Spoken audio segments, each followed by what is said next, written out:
चिराग जी, आप तेजस्वी यादव परिवर्तन पत्र जारी किया है और कहा है 1 करोड़ लोगों को नौकरी देंगे, अग्निवीर समाप्त होगा। भाई अगर 1 करोड़ लोगों को नौकरी ये दे सकते तो एक लंबे समय तक इन्हीं के परिवार के लोग बिहार की सत्ता में रहे, और उस वक्त कैसे नौकरियां बांटी गईं ये हम में से किसी को बताने की ज़रूरत नहीं है। चुनावी समय में वादे बड़े बड़े किए जाते हैं, बातें बड़ी बड़ी कही जाती हैं, पर हकीकत जब खुद सत्ता में आते हैं तो उसके बाद पता चलता है, फिर बहाने बनाए जाते हैं। फिर कहा जाता है कि हमने गठबंधन की सरकार नहीं तो अपनी सरकार के लिए कहा था। ये तमाम बातें कही जाती हैं। हकीकत है आज की तारीख में ये लोकसभा के चुनाव हो रहे हैं, और लोकसभा के चुनाव में बिहार की जनता ये मन बना चुकी है कि पुनः तीसरी बार मौजूदा प्रधानमंत्री जी को ही देश का प्रधानमंत्री बनाना है। और उत्तर प्रदेश को उदाहरण के तौर पर बिहार के लोग भी देख चुके हैं कि सही मायनों में एक डबल इंजन की सरकार ही राज्य का विकास कर सकती है। आज एक लंबे समय के बाद बिहार को ये डबल इंजन की सरकार मिली है। ऐसे में हर एक बिहारी इसको बरकरार रखना चाहता है, और इसकी शुरुआत बिहार की 40 सीटें जीतकर 400 पार का जो लक्ष्य है उसके लिए संकल्पित है। भाई मैं बार बार ये बात कह रहा हूँ, आज पहली बार आपको मौका नहीं मिला है ये सब करने का। आपके पास आप ही के परिवार से 2 सदस्य बिहार के मुख्यमंत्री रह चुके हैं। ये लंबा समय आपके पास था।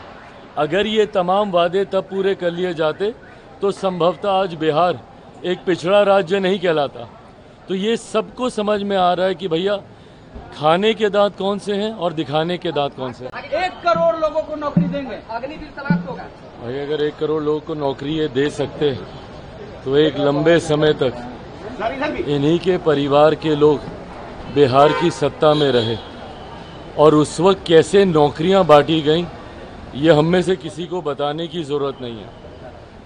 चुनावी समय में वादे बड़े बड़े किए जाते हैं, बातें बड़ी बड़ी कही जाती हैं, पर हकीकत जब खुद सत्ता में आते हैं तो उसके बाद पता चलता है, फिर बहाने बनाए जाते हैं। फिर कहा जाता है कि हमने गठबंधन की सरकार नहीं तो अपनी सरकार के लिए कहा था। ये तमाम बातें कही जाती हैं। हकीकत है आज की तारीख में ये लोकसभा के चुनाव हो रहे हैं, और लोकसभा के चुनाव में बिहार की जनता ये मन बना चुकी है कि पुनः तीसरी बार मौजूदा प्रधानमंत्री जी को ही देश का प्रधानमंत्री बनाना है। और उत्तर प्रदेश को उदाहरण के तौर पर बिहार के लोग भी देख चुके हैं कि सही मायनों में एक डबल इंजन की सरकार ही राज्य का विकास कर सकती है। आज एक लंबे समय के बाद बिहार को ये डबल इंजन की सरकार मिली है। ऐसे में हर एक बिहारी इसको बरकरार रखना चाहता है, और इसकी शुरुआत बिहार की 40 सीटें जीतकर 400 पार का जो लक्ष्य है उसके लिए संकल्पित है। भाई मैं बार बार ये बात कह रहा हूँ, आज पहली बार आपको मौका नहीं मिला है ये सब करने का। आपके पास आप ही के परिवार से 2 सदस्य बिहार के मुख्यमंत्री रह चुके हैं। ये लंबा समय आपके पास था।